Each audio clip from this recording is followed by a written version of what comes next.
क्या कर रहे हैं आप? आवाज धीमी। जय बजरंगबली। जिम भाई, हमें हमारी मंजिल मिल गई। जिम भाई देखो, हम मर जाए ना, हमारी मूर्ति पे आ जाना माला चढ़ाने हमारे गांव। क्या मर गए तो निमंत्रण नहीं दे पाए, इसलिए अभी दे रहे हैं। हाँ? आओ गले में।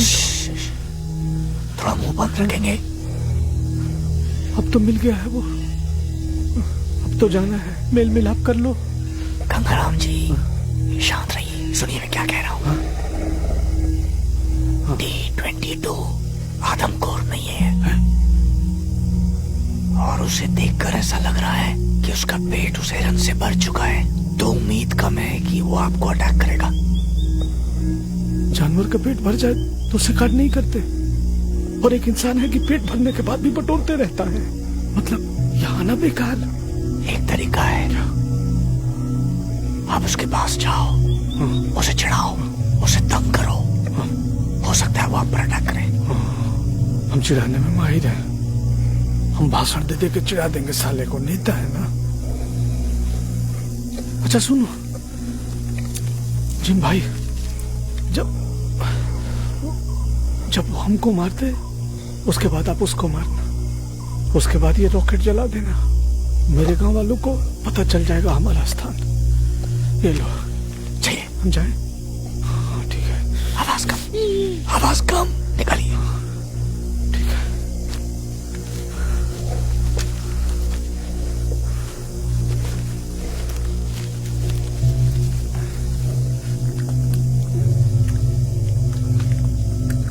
गंगाराम जी क्या करें आप?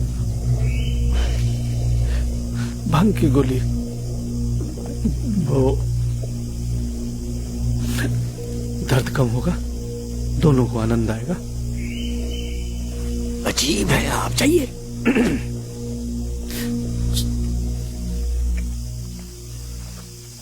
प्रणाम गुरुजी। सब ठीक ठाक? हमें आपके मदद की जरूरत है, हैं?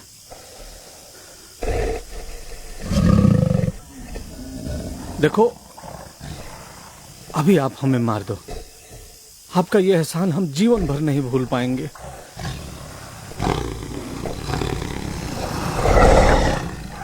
हम विनती कर रहे हैं। अरे अरे अरे टीटू जी, मामला सीरियस है। हम सरकारी ऑफिस में दौड़ दौड़ के थक गए हैं, तब ये रास्ता चुने आपके पास आए। आप हमें मार के अपने अंतर्जाल में लेके एक सर्टिफिकेट दे दो, ताकि हमारे गांव का उद्धार हो सके। टीटू जी, अरे Titu, Titu.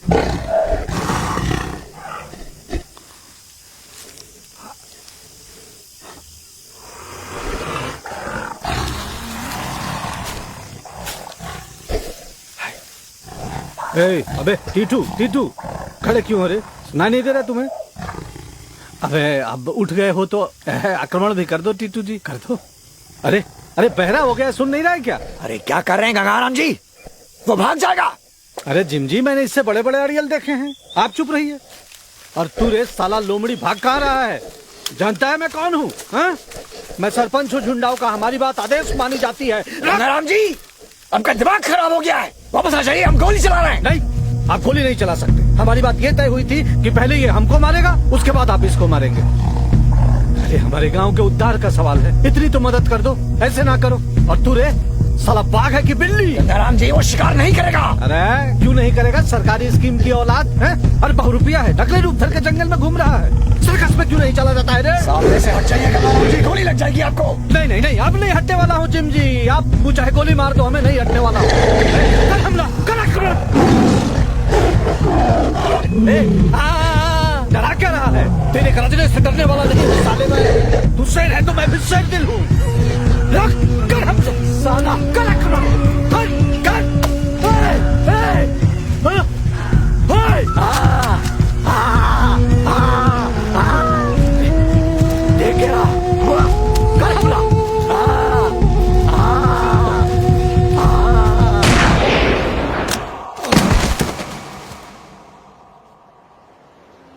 State versus Gangaram, case number A226 by M by 13 by 26T.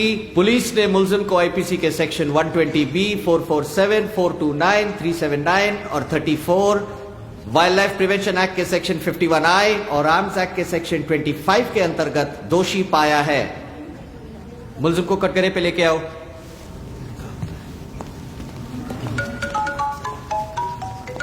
Police ने आपके ऊपर यह इल्जाम लगाया है कि आप बाघ मारने जंगल गए थे। आपने एक बड़े शातिर शिकारी की मदद भी की। क्या यह इल्जाम सही है? नहीं साहब, हम बाघ को मारने अंदर नहीं गए थे जंगल, ना ही हम बाघ का शिकार करने गए थे। हम तो बाघ से खुद का शिकार करवाने गए थे। Order order. सच सच बताओ, क्या करने गए थे आप जंगल में? हाँ साहब, सही बता रहे हैं। हम दरअसल, झुंडाव हमारा गांव है गरीबों का, हम वहां के सरपंच हैं और बहुत दिन से गरीबी के चलते हम सरकारी ऑफिसों में जा रहे थे कि कोई स्कीम हो सरकार का गरीबों के लिए दे दो। सर हमें बहुत दौड़ाया, खूब लाइन लगाया, ये लाइन वो लाइन, फिर बोले हमको वो अंतरजाल में जाओ, ऑनलाइन के लाइन में लगो।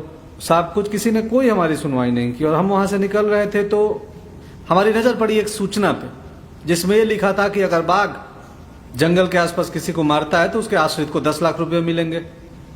तो हुजूर उसके बाद हम आए और अपने गांव में झूठ साच बोल के अपनी पत्नी और माँ ये सबको और जैसे भी पढ़ा लिखा के और निकल गए जंगल में कि बाघ हमें मार दे और ये स्कीम मिल जाए सब। हाँ, शिकारी मिला था वो जंगल में, जिम, वो बाघ को मारने आए थे। फिर वो हमें मिले और उन्होंने बोला कि हम तुम्हारी मदद करेंगे बाघ को ढूंढने में। और फिर जब हम लोग टकराए तो जंगल वाले साहब उनको मार दिए, शिकारी को ये लोग गोली मार दिए, जिम अहमद को। तो बस यही है सर। अपने गांव को बचाने के लिए गंगाराम की इस कहानी को एक छोटे से पत्रकार ने खबर बना दिया। खबर अनोखी थी, दिलचस्प थी, आग की तरह फैल गई, सोशल मीडिया शेयर हो गई। #जस्टिस फॉर गंगाराम, #सेव झुंडाव, #शेर दिल गंगाराम ट्रेंड करने लगे। कश्मीर से लेकर कन्याकुमारी और गुजरात से लेकर अरुणाचल प्रदेश तक लोग गुस्से में थे। उन्हें यकीन नहीं हो रहा था कि $1 ट्रिलियन इकोनॉमी का सपना देखने वाले देश में ऐसे भी लोग हैं जो 10 लाख रुपए के लिए शेर के सामने भी कूद पड़ते हैं। अगली सुनवाई के लिए हजारों की भीड़ सेशंस कोर्ट के बाहर जमा होने लगी। मोमबत्तियों के मोर्चे शुरू हो गए। देश के पत्रकार, बुद्धिजीवी, लेखक, मानवाधिकार कार्यकर्ता, राजनेता और छात्र नेता सब एक दूसरे को दोष दे रहे थे। ये जो बाघ है ना, इसे पंडित जवाहरलाल नेहरू के कार्यकाल में राष्ट्र पशु घोषित किया गया और सारी समस्या यहीं से शुरू होती है। भारत का राष्ट्र पशु अगर कोई होना चाहिए तो गौमाता होनी चाहिए, फिर तो कोई दिक्कत नहीं होती।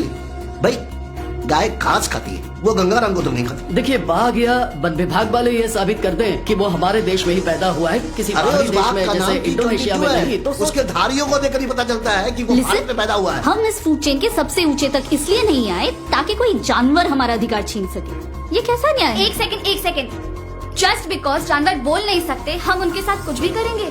क्या उनको दर्द नहीं होता? आप बिल्कुल सही बोल रही है। ये बढ़िया है। जानवर का दर्द बचाने के लिए इंसानों को दर्द देते चलो। गरीबी, भूखमरी काफी नहीं है, अब शेर से भी बात तो सुनो, मैं क्या बोलना चाहता हूँ। गंगाराम को अपनी हक की अधिकार किसी बाघ की वजह से नहीं, बल्कि इसीलिए नहीं मिला क्योंकि वो गरीब है और कम पढ़े लिखे हुए हैं, और इसके लिए जिम्मेदार है सिर्फ पूंजीवाद। इसमें भी साम्यवाद के अलावा और क्या सोल्यूशन? नहीं, आप बताइए, नहीं बताइए। मोनोलॉजी समझिए। एसी रूम में बैठकर ये गरीबी हटाओ की नारेबाजी करेंगे, लेकिन वो इंडियन टाइगर्स की बातें नहीं करेंगे, वो साइबेरियन टाइगर्स की बातें करेंगे, क्योंकि साइबेरिया रूस का एक हिस्सा है और वहाँ कम्युनिज्म है। गंगाराम के इस मुद्दे पर इस बेफालतू बेमतलब की बातों का क्या लेना देना है सर? क्या बक रहे हैं? क्या कहना चाहते हैं? और मैं ये मेरा शो है, इसे प्लीज मजाक मत